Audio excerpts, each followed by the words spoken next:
mengenai zikir-zikir gitu mau nanya ini untuk kamu nanya hailalah gitu ya, untuk jumlah wajibnya itu berapa sih Pak Kiai sebenarnya? Untuk jumlahnya hailalah itu jumlah yang diwajibkannya itu ada yang 1000 gitu. Kadang ada yang kurang gitu. Yang mana itu? Yang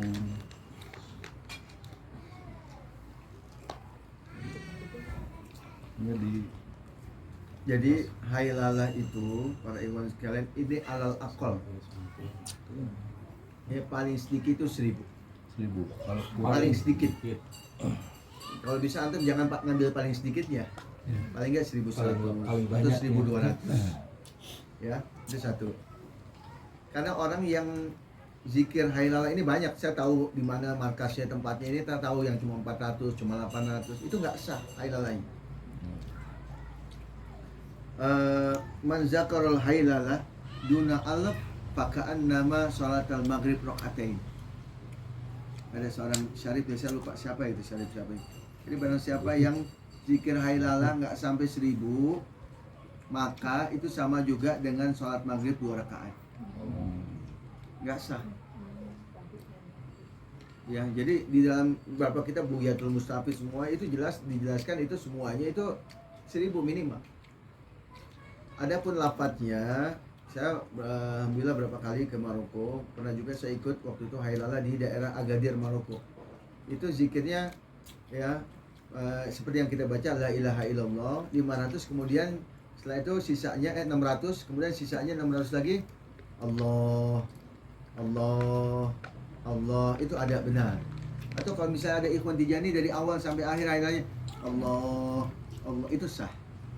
Jangan kita salah-salahin ya. Wah ini nggak benar nih, ini aliran dari mana? Enggak, itu ada ininya benar. Dulu di Indonesia juga di beberapa tempat kan begitu, ada yang begitu lah. Cuma nanti takut lebih enak, lebih ini, ya udah deh seragam aja semuanya la ilaha illallah. Jadi yang namanya hailalah itu harus minimal 1000. Jangan sampai kalau ada, mohon maaf ya, antum misalnya hadir di satu tempat hailalahnya cuma 400, jangan ini antum. Harus antisipasi, misalnya antum tahu kalau tempat itu udah ini, antum kalau bisa nggak usah ke sana. Oh gitu ya. Ya, nggak usah ke sana. Jadi kalau misalnya memang terpaksa tahu-tahu 400, antum lanjutin terus. Nggak apa gitu ya. Iya. Jangan sampai ini nggak sah itu. Nggak sah. Ya ini Anda tahu di mana tempatnya ini banyak banget, kadang-kadang ada cuma sekian itu. Kasihan gini ya. Ini kalau kita bicara ini.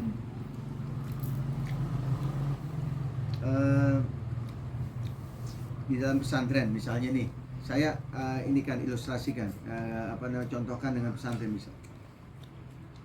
Di pesantren ini ada aturan-aturan. Kemudian ada seorang santri yang melanggar aturan dalam pesantren tersebut. Misalnya di dalam pesantren ini santri tidak boleh berbahasa daerah. Ya, di dalam pesantren ini santri dilarang untuk berbicara bahasa daerah. Kemudian ketika ada seorang santri berbicara bahasa daerah, ada pengurus atau ustadz ya, itu bilang ente melanggar ini, ente melanggar karena nggak boleh. Kemudian santri ini bilang jangan suuzon dong, jangan buruk sangka. Itu benar gak tuh ngomong kayak gitu? Hah? Nyambung nggak antum nih? Nyambung. Jadi kan udah salah nih. Kemudian bilang, oh ente jangan suuzon, jangan buruk sangka. Benar gak itu omongannya? Salah. Ya, orang udah melanggar, ketahuan melanggar kok jangan suuzon. Ada peraturannya. Ada peraturannya. Kalau kita nggak tahu dia melanggar itu boleh deh. Ini jangan suuzon, karena kalau kita tahu, kita ngelihat, ya dia seperti itu, bukan bahasa jangan suuzon lagi, udah ketahuan melanggar. Salah ya. Gitu kan? Nah, begitu juga kita dalam torekoh. Ini yang perlu antum pegang para ikhwan sekalian. Nah ini pegang kuat-kuat ini. Kalau kita mau selamat, kita semua pengen selamat kan di dalam torekoh. Pengen semua benar-benar diakuin. Ya, pengen benar-benar semuanya diakuin sebagai muridnya Sayyidi Syekh Ahmad Tijani. Jangan sampai na'udzubillah kita mengaku ya sebagai muridnya Sayyidi Syekh Ahmad Tijani, padahal sama Sayyidi Syekh udah nggak diakui. Ente udah bukan murid saya ini, ente udah melanggar, ente udah keluar. Ada gak yang begitu? Ada itu. Makanya ini kita hidup nih akhir zaman ya. Ini kita bicara toriko nih para ikhwan ya. Jadi kita hidup di akhir zaman, di mana akhir zaman ini kalau kata Syekh Ali Tamasi ini Ikhwan Tijani banyak yang rontok. Jadi beliau ketika pernah saya sampaikan ya, ketika beliau di kebun kurmanya, ya Syekh Ali Tamasi ini termasuk khalifah Sayyidi Syekh Ahmad Tijani. Beliau sebelum jadi muridnya Sayyidi Syekh Ahmad Tijani wali kutub. Udah hebat, biasa ketemu dengan Sayyidi Syekh ini terbang. Ini apa namanya?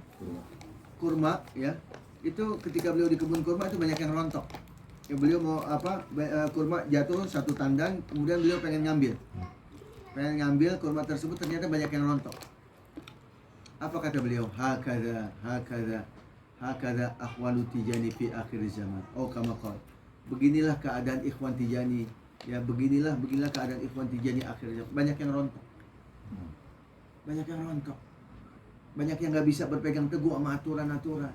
Pengen bikin aturan sendiri.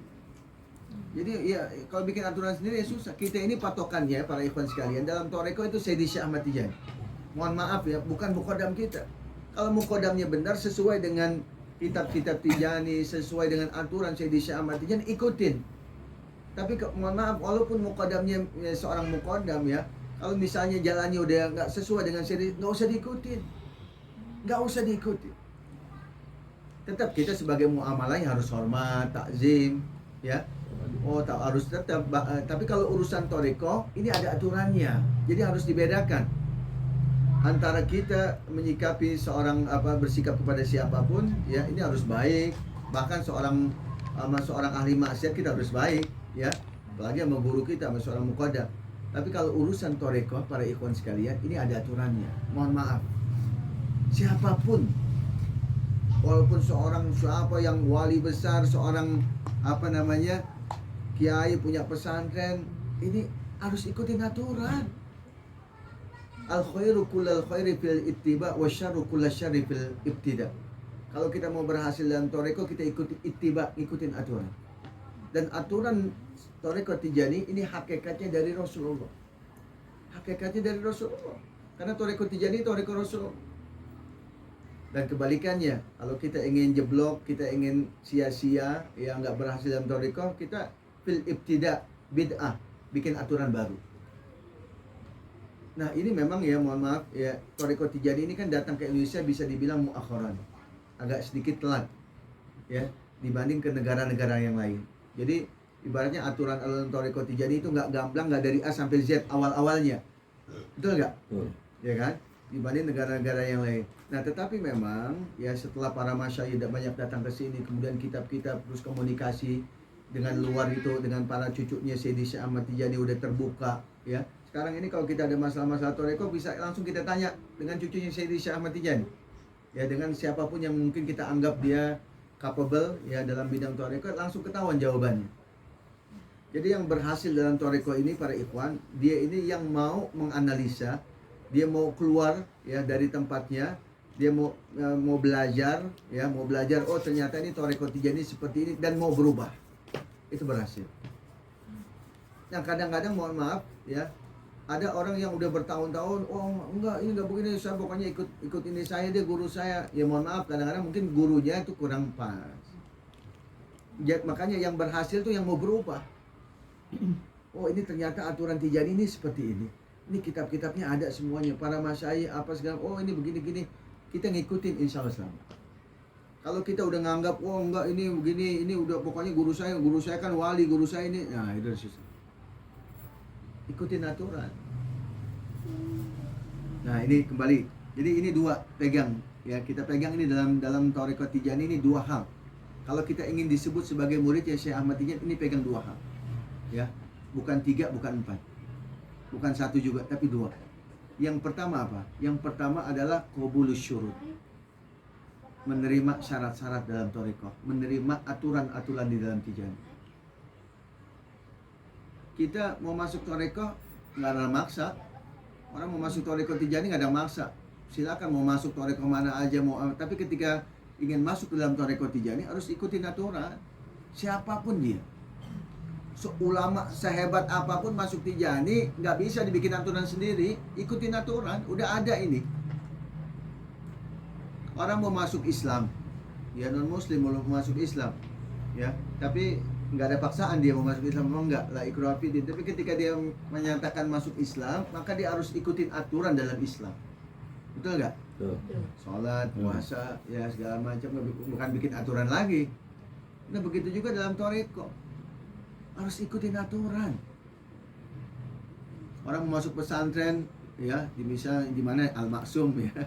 Tadi saya ke sana survei, ya orang bebas mau masuk apa enggak, tapi ketika mau masuk ke sana daftar ya harus ikutin aturan. Itu begitu semuanya manusia harus ikutin aturan. Kita mau jadi anggota ini aja misalnya Ormas Pemuda Pancasila, ikut aturan. Semuanya di situ kita aturan. Aturan itu nanti yang buat kita berhasil. Ya nyambung ya. Nah ini ya. Nah yang kedua, ya pertama tadi qaburus syurut, nerima syarat-syarat. Ya, salah dalam toriko itu kita taslim, kita nerima, nggak usah protes, nggak usah ini begini, dan ini hakikatnya buat kita semua.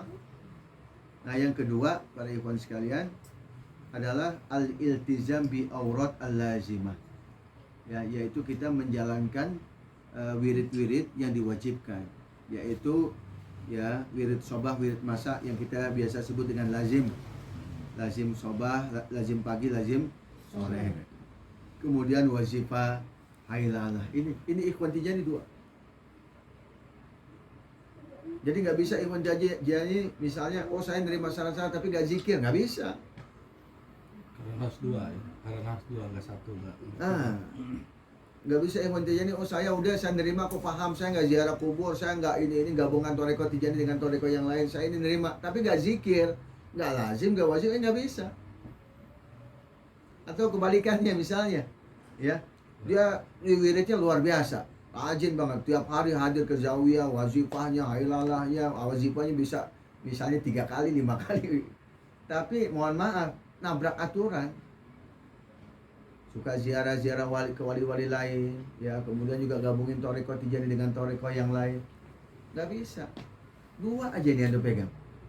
Ikhwan Tijani gimana kalau nggak menghadiri acara-acara Tijani dalam skala nasional? Nggak apa-apa, nggak batal torekohnya. Cuma sayang, ini kan event, ini kan ada Idul Khatmi nasional, ada guru-guru kita, sayang. Tapi kalau nggak hadir karena kita ada apa urusan apa segala macam, nggak batal. Ada acara burda, ada apa segala macam gitu, nggak apa-apa. Ini tuh 2 aja Anda pegang. Nerima aturan, syarat-syarat dipakai, diamalin, jalankan diri. Itu murid nyambung gitu. Karena begini ya, ini kita semua ini hakikatnya, ini kita dipantau. Kita ini dipantau oleh Sayyidi Syekh Ahmad Tijani, dipandang oleh beliau. Murid yang benar. Ya karena semua murid Tijani yang benar ya, mohon maaf ya, bukan yang KW, ya bukan yang memang cuma mengatakan oh saya Tijani, padahal dia bukan. Itu dipandang oleh beliau. Nggak lepas dari pandangan beliau. Pasti ada perubahan. Pasti ada ibadahnya makin bagus, akhlaknya, semuanya, istri makin sayang, pokoknya semuanya baik. Tapi mohon maaf kalau misalnya ya nggak nyambung, udah nabrak aturan segala macam, susah. Ibaratnya lampu ini udah mati, udah nggak ada setrumnya. Dan saya keliling terus terang aja banyak ini menemukan seperti itu. Banyak ikhwan yang udah 10 tahun, yang udah 13 tahun dalam toriko Tijani, kayak hampa, kayak orang gak bertoriko. Ternyata setelah ini melanggar aturan. Ternyata setelah saya tanya, ya mohon maaf, muqaddam yang nalkinya punya 2 toriko. Macam-macam, ini di Indonesia luar biasa ini.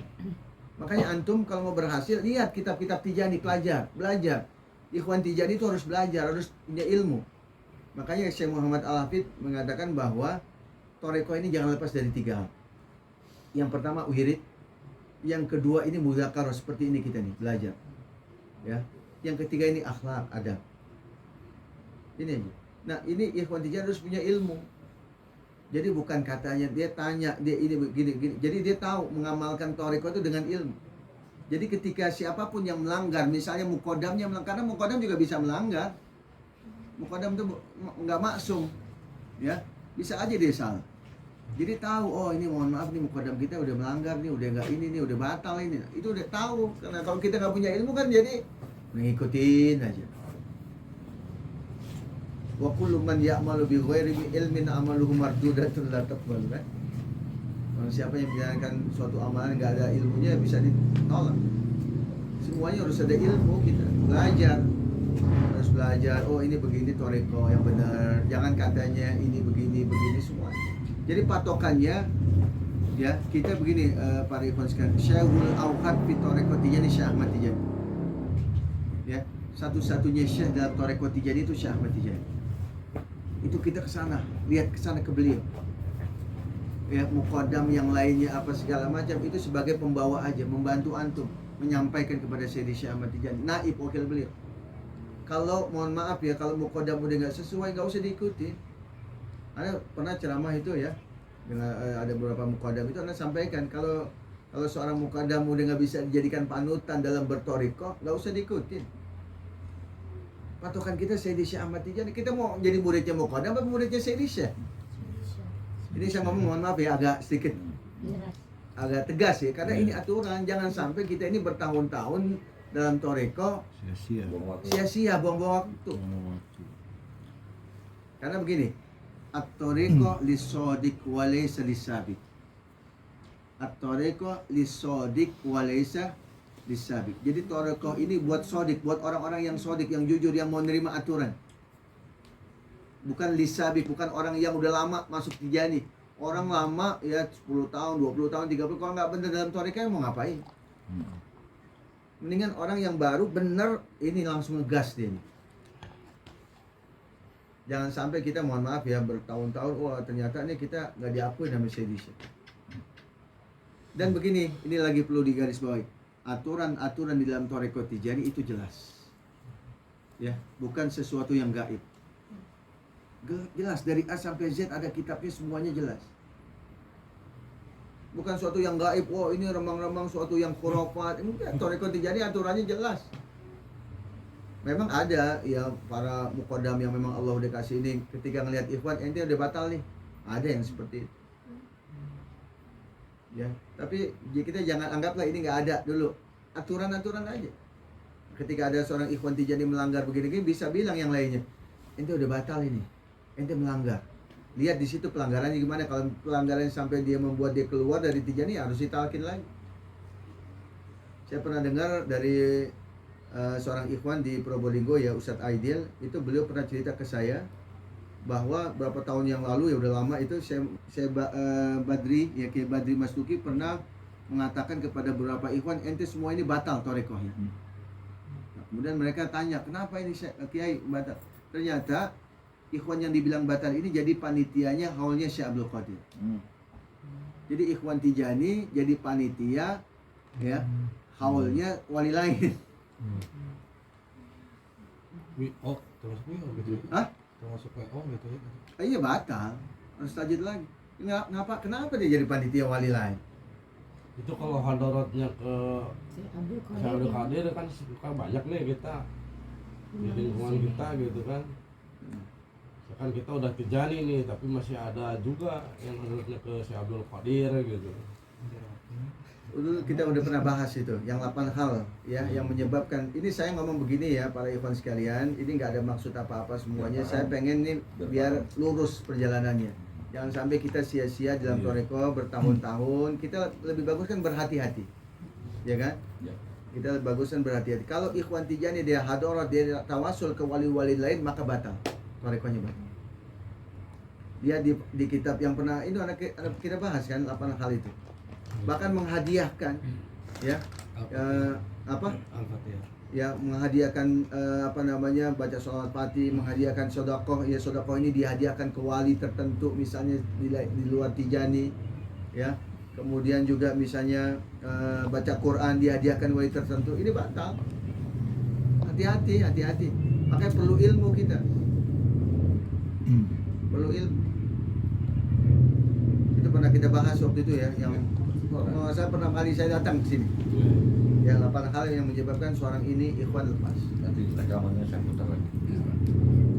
Harus hati-hati. Kalau kita hadir ya, ikhwan Tijani boleh nggak hadir acara tahlil? Boleh. Gak apa-apa ya aja. Tapi ketika imamnya yang mimpin ini banyak tawasul ke wali-wali, diganti aja dengan Syekh Ahmad Tijani. Atau sibukkan diri dengan baca surah Fatih. Biar nggak timbul. Atau jadi nggak, kalau kita tahu ilmu, dimanapun ikhwan Tijani hidup itu nggak akan ada fitnah. Hidupnya enak. Konsekuensinya kalau misalnya kita nggak tahu bahwa seorang imam misalnya baca hayalah kurang dari 1000, yang mengikuti imam itu konsekuensinya seperti apa? Baca sholat Fatih 500 atau apa? Kita nggak tahu. Kita nggak tahu. Kita nggak tahu nih. Yang itu misalnya kita. Nah, antum nggak ngitung ya, misalnya kan kita tahu nih artinya Dalam gini. komunitas hayalah Hayalah. ada 5 orang, yang 1 orang kontrol, 1 orang misalnya kontrol 1000 gitu kan, 4 orangnya tidak kontrol, yang 1 orang kasih tahu, Nah. 4 orang ini, antum berapa? Anak ngikutin imam, nama ini kasih tahu, antum Sama yang kontrol nih. Kalau apa kontrol? Ah. Konsekuensinya harus apa? Baca apa mereka? Yang nggak 4 sampai orang. 1000. Ya. Nah gini ya, itu kembali ke tadi bahwa hailalah nggak nyampe 1000 itu nggak sah. Ya, maka kalau nggak Bisa sah itu dikodok juga. nggak bisa dikodok. Nggak lain dengan lazimah dengan wazifah, itu benar-benar rugi dan itu harus Tertib. ditebus dengan sholat Fatih 1000 kali. 1000 kali. 1000 kali. Itu sama aja. Sehari. Sehari itu. Iya, sampai sampai Jumat depan. Seminggu Seminggu. Cicil. Seminggu tuh 1000. Dan itu benar-benar makanya di situ kita harus hati-hati. Jangan lepas tasbih. Jangan lepas tasbih, harus kontrol juga. Ya tahu tempat yang kita biasa zikir nih gimana nih wazifahnya, hailalanya berapa. Karena ada ikhwan ya yang biasa zikir ke saya, kemudian dia ke satu tempat ya, ternyata cuma sekian 400 apa 8, akhirnya dia udah nggak kesana lagi. Tapi dia udah tahu, dia lanjut.